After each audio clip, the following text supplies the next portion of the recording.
with Thiago, every single day, I was focused on what he was going to accomplish today. I wasn't focused. We would set goals. Don't get me wrong. Goal setting is fantastic, but we would set goals, but I would focus on what we could to today. And it's those mini habits, building those mini habits that are just constantly improving, that 1% every single day. In the past, people consume themselves with the past. They consume themselves with how many people have hurt them in the past. They consume them. You have to just let that all go.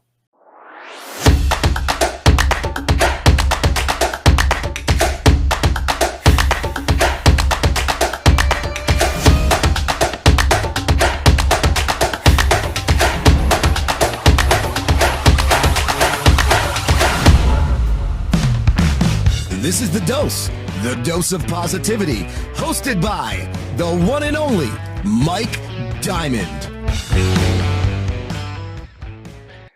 Welcome. This is A Dose of Positivity, and I am your host, Mike Diamond. Today, I am super excited. Really, really excited to have this guest on for so many reasons. We met around 2 years ago. He was in my DMs. How's that? And this is not some weird Conor McGregor stuff where he calls people out, but he sent me a really cool message and he said, I'd love you to come on my podcast. And I came on his podcast. He is an incredible entrepreneur. He is an incredible father, incredible husband. He's had Kimura wear for 20 something years, and he's just a really great dude. And he's also an author. He's got his second book out, but I want to bring him on to the show. My good friend, Jeff Lopes. Jeff, there he is. With an intro like that, I think we just need to end it right there, huh? Let's go. But my brother, how are you? I'm doing amazing. I'm doing amazing, blessed. So I'm excited to be part of this, man. I'm so happy for you. I'm happy for your new adventures. Tons of things happening to you. So I'm excited to see how it all comes together, and I'm glad you reached out to me to be part of this. So let's go. Well, you were one of the first. And I mean, look at the journey we've had in 2 years, right? So we met when the pandemic hit, and then you've gone through some absolute craziness. So for people at home, I mean, you've had what? All right, here's a question. So when you started the podcast, when I met you, you're 7 seasons in now, right? 8. We're recording season 8 already. 8 seasons. Yeah. Wow. Yeah. Now, unfortunately, in the last 2 years, you lost your dad. Yeah, right? Yesterday was 9 months actually, so 9 months just recently. Man. So, which time flies, I'm right? so sorry. I know. Now you put out 2 books. You put out The Dad Entrepreneur, which I loved, which you sent me. Yep. Which did really well. It was a bestseller. You've released another book, which was the Grandpa Adventures, correct? I re-released 2 of those already. So one of them was Strawberry Hills Adventures, Grandpa Joe's Adventures, and I released the second one, which is Kindness Goes a Long Way, and that one is just released about a couple weeks ago as well, and that's all part of the Grandpa Joe series, which is kind of a dedication and a memory to my dad, right? So it was very close to home when I wrote those all. Wow. So let's go back for a second, because you've gone through so much adversity, Jeff, like so much, and people in the audience are going to love this. And this really is a dose of motivation and inspiration for people listening. So you have this incredible son, Thiago, who is, how old is Thiago now? 12? 13. 13. So I want you to talk about some of the stuff, because your story with your son is so incredibly inspiring, epic, and it just shows the kind of why you're so successful with Kimura wear and why you're so successful as an entrepreneur and a human being. So I want to jump into that. So you find out you're having a baby boy, greatest feeling in the world, right? He's your second kid, correct? Who was older, your daughter? Or my daughter. My daughter is a year and a half older, and first pregnancy, everything went perfect. My wife went into labor. 45 minutes later, my daughter was popping out, ready to take on the world, and it was just, everything was smooth. So second time around, we're expecting the same, right? I mean, like most parents, the odds with the amount of children being born every single day, the odds of an occurrence like this are so low. So you don't expect it. You don't think of it. You don't expect it. and it was a week where my wife got sick. I'll just give you a little breakdown. My wife got sick. It was 32 weeks into the pregnancy. My wife got sick, and she had a basic cold. She called the doctor. Doctor's like, listen, you got a virus. Have some chicken soup. Stay home for a couple of days. She's like, I'm gonna be off for so many months from work. I'm gonna keep going to work. She kept going to work. My mom, that Friday, never interferes in our marriage. That Friday, she called me up. She goes, talk to Lucy on the phone. She really didn't sound good. She was like, take her to the hospital. I'm like, what? I'm like, my mom never interferes in our relationship, never says anything, asked me to take my wife to the hospital. And that passed. That was in the morning. She called me at lunch. She goes, listen, something's not right. Take your wife to the hospital. Take Lucy to the hospital. So Lucy gets home from work. I'm like, we're going to go to the hospital. And there's, where we are in the city, there's a bigger hospital. Then there's a smaller little town beside us, Georgetown, which is a smaller hospital. And I said, let's go to the smaller hospital, less busy, less technology, but less busy. It'll be a smaller crowd. Just do a little checkup. So it took some convincing. After dinner, she said, okay, let's go. Grabbed my daughter, got in the car, drove for 20 minutes, got to the hospital. Within about 10 minutes, they were doing an ultrasound. They're checking her blood pressure. Doctor walked in the room, says, you got to get to delivery hospital ASAP. Your baby's heartbeat is missing beats, and it's really slowing down. And our life turned upside down. I was just like, I rushed home. I grabbed pillows. I grabbed my dog. I dropped my dog at my in-laws. We ran to the hospital, and we spent the next how many hours there. And all of a sudden, it just hit. My wife was, they're like, we got to do emergency C-section. They rushed her in. They said, you can't be in there. I wanted to be in there. They said, you can't be in there. So I was put in a room. I had my parents, my sister, in-laws, all of us are in a little room. And all of a sudden, you see the lights turn blue, code blue, code blue, code blue. Doctors rushing in. It was just a hectic moment.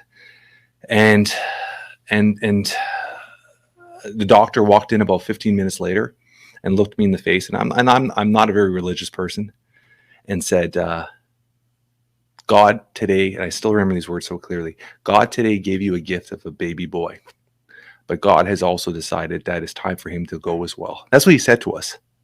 And we were so dazed. I run out. I'm in down the hallways where the surgery was, my wife was, and I try to get in, and they wouldn't let me in. They had taken her to surgery after the delivery, and she was not doing well. And my baby boy, Thiago, which didn't even have a name yet, was in a room, and they wouldn't let me in to see him. They were working on him. And my sister comes down the hall, and there's a security guard. This is also so clear still. It's a security guard, and my sister is like, let him in. He's a dad. Let him see. They're like, you can't go in. And my sister pushes the security guard out of the way and runs in. And there's a doctor there, and the door swings open, and my sister just screamed. I still remember this so clearly. She goes, and the doctor's like, and they looked all panicky, and they didn't know what to do. And at that point, they were giving him with a pump CPR. And they looked at my sister looked at him. It's like, if you guys don't know what you're effing doing, find somebody that knows what they're doing. And that's when that doctor actually called the main pediatric hospital, which is called Sick Kids Hospital, one of the greatest hospitals in the world. And it's such a massive part of Toronto here. And they called, and the Dr. Thompson answered the phone. And over the phone, he gave instructions to that doctor what to do: incisions, take the fluid out of his lungs, and that's when the whole thing started happening, and everything was just happening. So it was just like this dream. You were seeing this, everything like dazed. And they pulled me in the room finally, and I'm looking at them working on Thiago, and they said, do you have a name for him? And the first name we didn't even have a name for Thiago yet. And the first name that came to my head was Thiago, which I knew meant God's warrior. And I don't know why, I just wrote that down. And that's when the process started. Oh, wow. They were not able to take him to Sick Kids Hospital because there wasn't any beds available. So they were gonna bring him to another hospital, which is about an hour and a half away. And they looked at us and they're like, there's a really high chance he's not gonna make it. And for another family's misfortune and our fortune, the baby passed away during his drive, and they did a UE, and they were able to take him to Sick Kids, and the bed opened up. Oh my God. And that's when our journey started. And for the next 4 months, Mike, Sick Kids Hospital became our home almost. And we were there from 6 in the morning, 7 in the morning, sometimes till 7, 8 at night, 7 days a week. I turned off my cell phone. I literally turned off our answering service at home. It was just like we were zoned on my son, and we were put in the room with physicians 3, 4, 5 times, asked to stop working on him. And I just said, I just kept saying, then, like, just there's always hope. This is next day, next day. And I got so heavily involved with the medical staff there to the point where he had 7 organs that were damaged at birth. And the hospital is such an amazing hospital that they have a department for each organ. So they had nephrology for his kidneys, everything like that. And every morning they would have a round table. So one physician for each department would meet at a round table, and they would plan the day out. And after a couple of days of me, like, I would go home and just research everything they would do, and I would come back and be chopping my little 2 cents in. They got to the point where I would sit down and every morning on the round table and plan his day out. And anything from even 3 in the morning, if they were going to do blood work, they would have to have my approval. They would have to call me and get approval. And I took control. I literally took control of the whole situation. And to the point where it was 4 months later. And he went through so many stories, and we could go on for stories after story. Like, I'll give you one story where he was the smallest baby at Sick Kids Hospital, 2.5 pounds to be on dialysis. Kidneys weren't functioning, wasn't urinating. And they had to give him at the surgery and insert a tube and for him to urinate because he was going to poison his body. And day 1 passes, doesn't urinate. Day 2 passes and urinate. They looked at us and said, listen, I go, this is we probably have our 24-hour window. If he doesn't urinate in the next 24 hours, like, we have to shut this down. Like, and we went home that night, and I was all night up. I was just waiting by the phone to see if we would get that phone call. And we went in that day with a possibility that was it. And we walked into the room, and I looked at, and this is honest to God truth, man. It just shocks me still.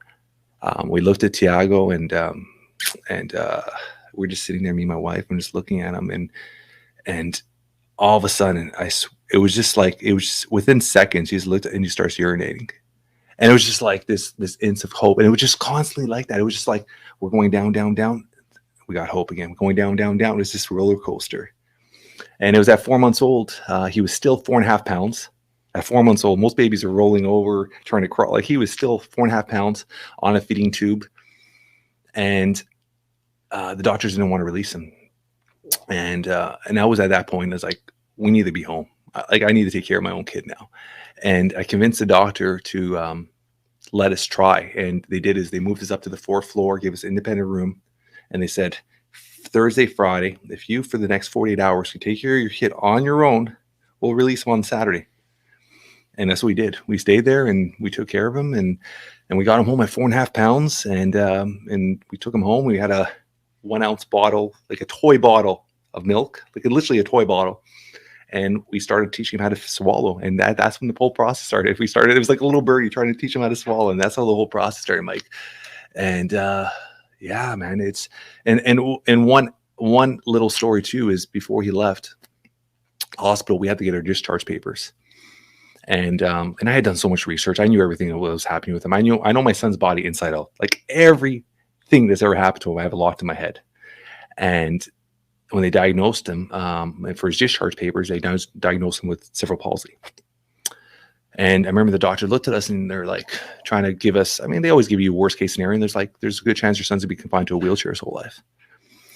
And they wanted us to sign off this discharge. And I wouldn't sign it. And I literally ripped up the papers, and we walked out that day. And I never signed the discharge papers because I refused to put a label on my son at that age. And that's when my journey started. And I remember I woke up the next day and I looked at my wife. I'm like, my biggest fear is to wake up when I'm 45 or 50 years old and look at him, and I didn't give him the best opportunity to succeed. And from there on, it was just like obsessive, compulsive.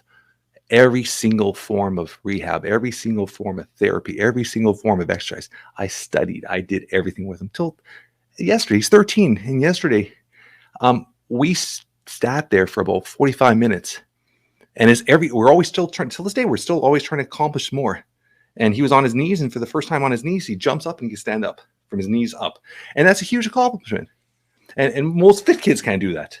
So the things that he's constantly improving on, it's just constant from day one. Like we spent 3 months, and I told you a story before, we spent 3 months just for him to hop on one foot. So it's just been this constant journey where we went from possible wheelchair to AFO braces. They said, every doctor said he'd be in braces till he's late teens, early 20s, to 12 years old out of his braces. Before his 13th birthday, running his first marathon. The kid's a workout fanatic, baseball fanatic, and we've beaten every odd. But I'm a strong believer that it was beaten because we didn't allow a label to determine his future. Yeah. And So I think do you a lot. think that you're born with that? Sorry, do you think you're born with that mindset? So look, most people go into a situation where they've got a headache and they start going, I've got cancer. You're the kind of person like me where they've given you the cancer diagnosis and you're like, no, this is a headache. I'm going to figure this out. Is that something you feel you were born with? It's in your DNA? Or do you think you acquired that mindset by just being the person that can rely on yourself? It's hard to say, Mike. I mean, I could go back to being a kid, and I remember like I was always a born leader. I was always the kid that wanted to be the captain in the class, the leader, the talker, the one who stand up. I'm a strong believer that a lot of it has to do with your environment. And I think a lot of that How was your environment growing up? How was your environment growing up? Was it a positive environment? Incredibly positive environment, very loving environment. But I see how much my parents struggled. We didn't have a lot of means. My dad was a factory worker. My mom worked part-time jobs, and all that allowed subconsciously me to really dive into realizing I wanted to be a better version of that. I didn't want to allow somebody else to tell me what to do. So from a very young age, I always had that entrepreneurial hustle, the entrepreneurial juices. Like since 19, I've always worked on my own. I've never worked for nobody. The last time I worked for somebody was I was 16, 15 as a stock boy. And that didn't end up good. Did I ever tell you the story of the stock boy story? Yeah, that didn't end up good either. So it's that mindset. But going back to your question, that drive, I mean, I can't even explain it. I don't think I would have it any. It's that inner. I don't understand how parents don't have that drive. But this is what I'm saying. I think we're born with it. I agree. I agree.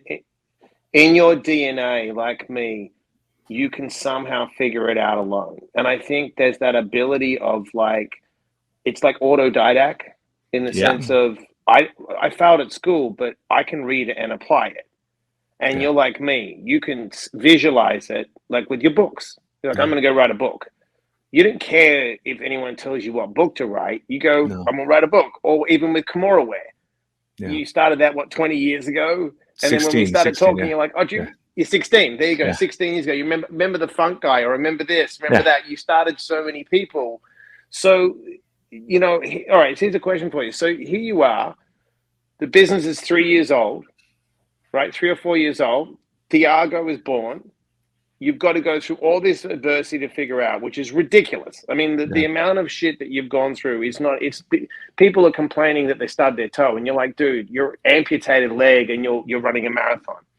So do you? I know you're not a guy that believes in faith, right? In the sense of, I have a massive belief that if I show up daily, and I get out of the results, that the universe will give me crumbs. They're not big. I want the cake, but if I can just stay on course every day and have some kind of faith and hope, the universe chips away at me and says, "You've got faith. Just I do. Does Jeff get up?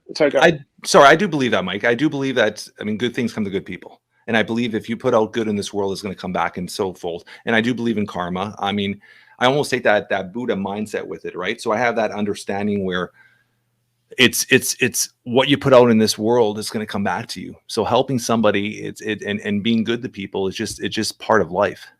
And if you're good and don't expect it back, it comes back in full fold. So I do believe in that aspect of it, right? Do you think people are born with that, or do you think someone can learn it? I think somebody can learn it to have that positive mindset. I think it's that mindset of, first, the victim mindset. Second, it's that mindset of people don't live in the moment. And it was funny because I was doing a post today and I was talking about that is we are so consumed with the future. We're so consumed with the past. With Thiago, every single day, I was focused on what he was going to accomplish today. I wasn't focused. We would set goals. Don't get me wrong. Goal setting is fantastic, but we would set goals, but I would focus on what we could to today. And it's those mini habits, building those mini habits that are just constantly improving that 1% every single day. And the past, people consume themselves with the past. They consume themselves with how many people have hurt them in the past. They consume them. You have to just let that all go. So living in the moment, I think, is something a lot of people don't do. They don't look down. They don't smell. They don't get that smell the air, taking the deep breath. They don't live in the moment. So because they're so consumed with what's going to happen tomorrow or what's going to happen in the past, they don't allow themselves to really focus on enjoying the moment and really focusing on how they could improve the moment. Yeah. So do you think, I coined that like destination disease? Yeah. People are always in a hurry to arrive somewhere else instead of actually being present where they are and appreciating what they have. And we live in a world now that's so fast paced that we have no gratitude. Yeah. We don't appreciate like the second, like I'm on a fucking podcast with you. How amazing is that?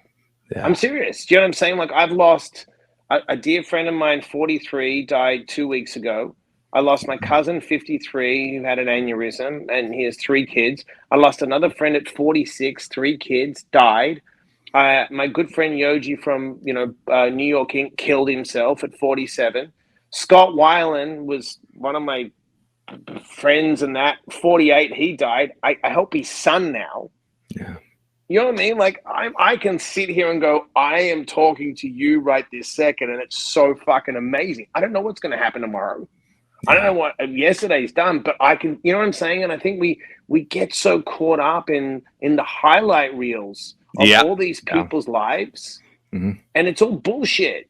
Yeah. Oh, we could talk about that. We could. That's another. We could talk about that all single day. Oh, 100%, 100%. We try to be who we try not to be who we are. We try to be what other people expect us to be or put us into a box of who we should be. And the minute we realize who we are, it changes everything. Do you feel that I have this theory, and I just throw it out there to people, but it was I'm a spiritual guy. I do a lot of spiritual work. I have to. I'm an addict. I'm 16 years sober. Yeah. But years ago, I was struggling with some trauma and some shit that went on in the past. And this guy really slapped me in the fucking head with something. And he said to me, Mike, I want you to think about this. I go, what is it? He goes, did you ever think that maybe you chose your parents? They didn't choose you? And when he said that to me, it made me look at, I've got to let shit go in the sense of, hold on, what's the lesson that I have to learn of being with these people? Do you know what I mean? So here's the thing.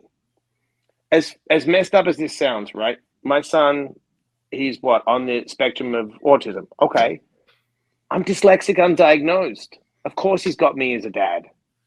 Because I think so far outside the box, I read every book. I'm like, of course you got me, because I'm unconditional.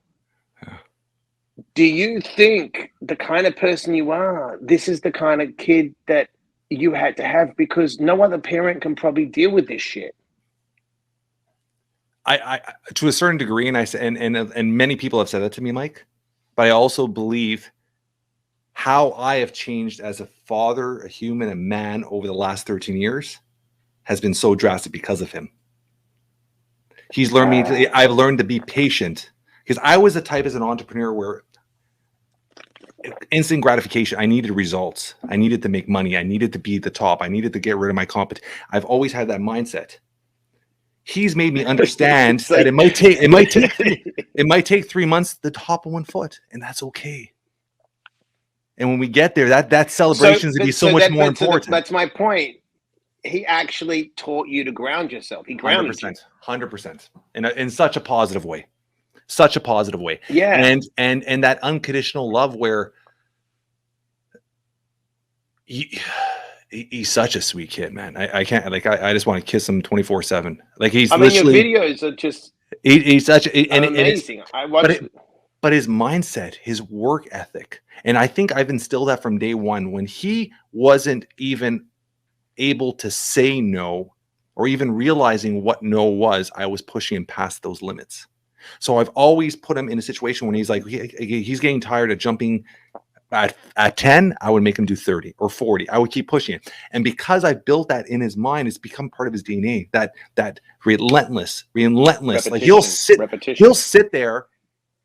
And yesterday he did a personal best with deadlifts, and this is a little powerhouse. And he would not give up till he got that yesterday. And he was there for like 40 minutes, and he was just warming up, and he was till he got it. And then jumping, like I said yesterday, he was on his knees and jumping to standing up. Huge thing. I mean, most athletic people can't even do that. And right there, he trained it, did it till he died. So it's that mindset where he will not give up. He'll obsess over something till he gets to it. So I think that, yeah, but you ingrained that into his 100%, mind. 100%. I will take credit for. Yeah. You that's all you, because the first 7 years when you're in a theta brainwave, you mimic the environment, and because you work so hard and you're so relentless, he doesn't know any, which is amazing. He doesn't know any better. He's obsessed like you are, in a good way. Yeah. Do you know what I'm saying? I just think it's incredible. So let's talk about the two. You've got two books that have done so well. 3 books, sorry, 3. Yeah. You just put out the Dad Entrepreneur, and then you have the other 2 books that just dropped. Yeah. So talk about the books, what inspired them. The Dad Entrepreneur was fantastic. You know why I liked it so much? It was simple. Yeah. You didn't. Well, no, you know why, Jeff? You walk the talk like I do. So I know you do the work. So it's like when you wrote the book, it's not like you plagiarized a bunch of shit and had to overtalk. You're like, this is what it takes to be a successful dad and entrepreneur. End of story. Yeah. Take my advice or take the train. And I love that. But it's true. Because you know what it takes. Exactly what it was. That's exactly what it was. It was parts of my story and parts of what I thought was needed to be heard by other dad entrepreneurs. Simple, sweet, easy read, something they can't make an excuse not to look at or just pick up and read, because it's something in reality you could probably read in a couple of days. And it was that mindset, which is I just wanted to put something out. Like I felt like, and this all started with my podcast, honestly, Mike. When I started with the podcast, I was getting these young entrepreneurs on my podcast, and they all had the same thing. They were super successful, and most of them seemed like they had the same response. They wanted to prove their dad wrong.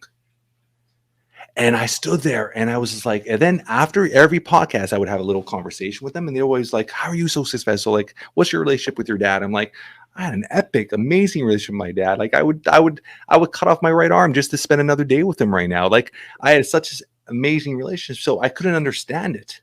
And more I dove into it, more I tried to understand it, more I realized it was this constant, their dads were first off never present.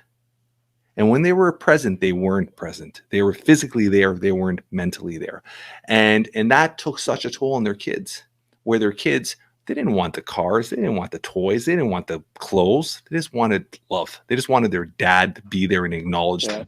Yeah. And I think that's the biggest struggle. And that's one thing I've done with my kids from day one is I try to be as present as I can physically. But when I'm there, I make sure I ask them how their day was. I get home and how's your day at school? To my daughter.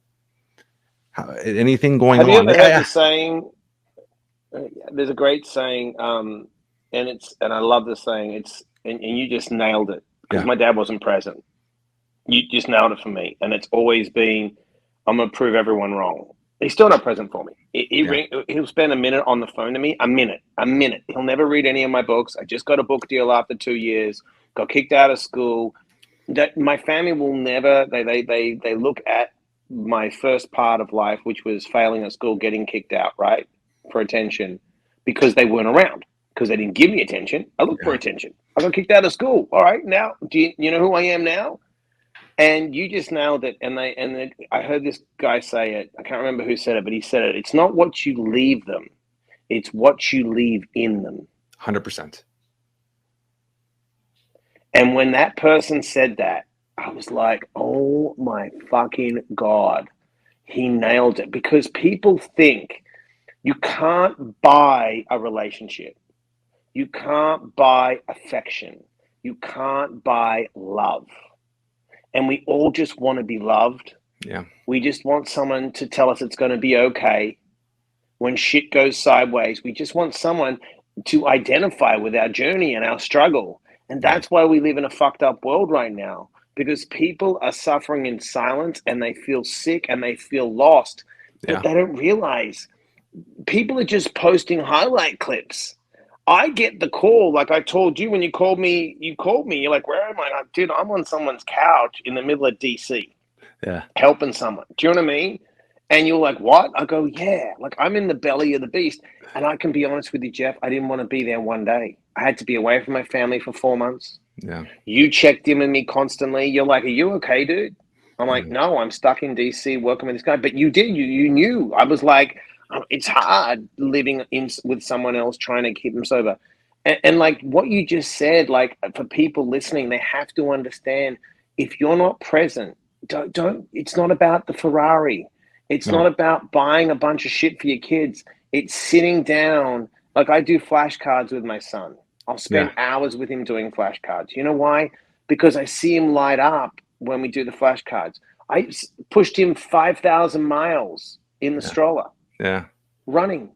You know what I'm saying? He remembers that. I know he remembers that.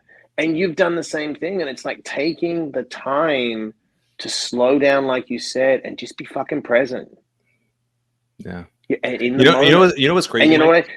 Sorry, Yeah. go finish. I apologize. Finish. No, go. You go. No, as we're talking, I'm thinking of something, and as I said, a lot of dads, because of them not being mentally present with their kids and just giving them that acknowledgement that they're there, they care, they love them. I had the polar opposite. I had my dad love me, care for me, wasn't there a ton because he worked 12-hour shifts, worked at a factory, worked 2 weeks day, 2 weeks night. But when he was there, he was present. And I think my drive was the polar opposite. My drive to be who I was, a lot of it had to do with I saw my dad sacrifice so hard and still be as present as he could. I wanted to make him as proud as I could. And I knew the more successful I could be, the more proud he would be me. And that was a That's constant amazing. battle for me where I wanted to be more successful. And I remember, and now that I sit back and look at my life as a youth or my 20s, every big accomplishment, the first person I would call is my dad.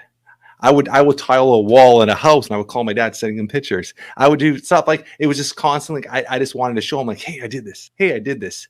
And as he got older, I kind of reversed that. And now it was more of, hey, he's getting older. And my time with him might be limited, even though he wasn't sick and he passed away, like we talked about 9 months ago with a heart attack. But the last few years was me saying, hey, I'm going to really enjoy you. I'm going to hug you. I'm going to kiss you. I'm going to rub your head. I'm going to spend time with you. I just want to pick your brain and hear stories of you as a kid. And a reverse to me now really appreciating him, almost being the father figure to him. And it was that circle of life in the last couple of years where, and I wish we had more time to do more, but it was the circle of life where I reversed and I was like, my dad is a European guy, not he was always present, but not affection. He never kissed us or hugged us. He wasn't that affectionate type. And as I got older and he got older, I became that affection. I broke him out of a seal where he would hug me all the time, which he never did as a kid. And I was as a grown man, he would hug me. And he would see me and I would kiss him on his head. And it was that thing where we started bonding at a different level. And that was later on in life, which I was appreciating. And I hold close to my heart that I had that opportunity. But growing up, it wasn't, Wow. I wasn't battling to prove my dad wrong. I was battling to make him show that all his sacrifices were worth something. I wasn't going to be a deadbeat. I wasn't going to be some nobody. I wanted to do everything I could to say, hey, you came to a country, you left everything behind, your family.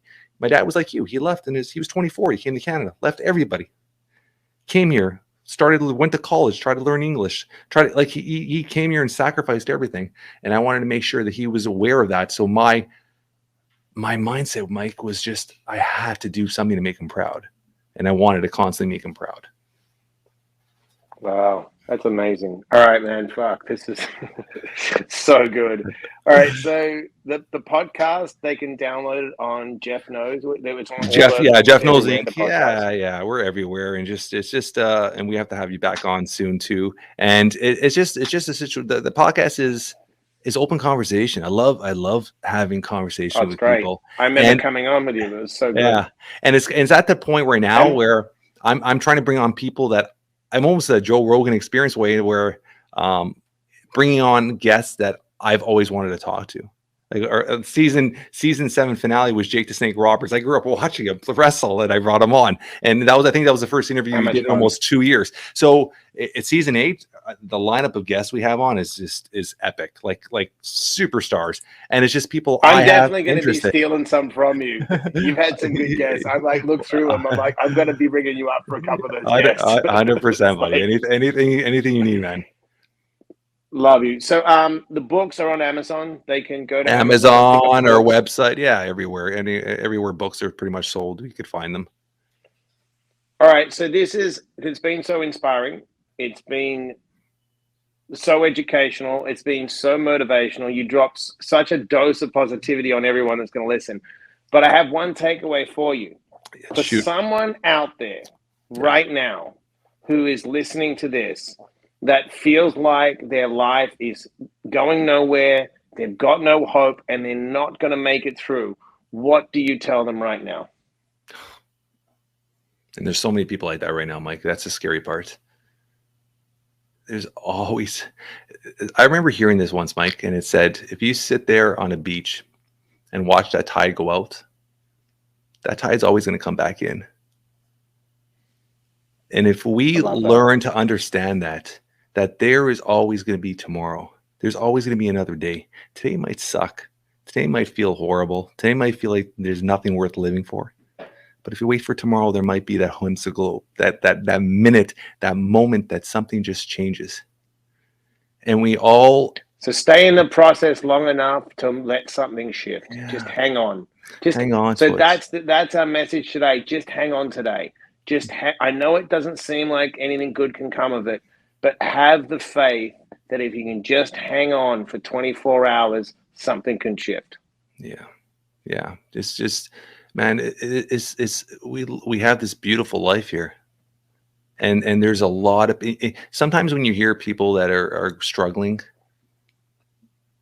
you turn to how many people in this world have a disease or injured or in the hospital, and they would do anything to live one more day.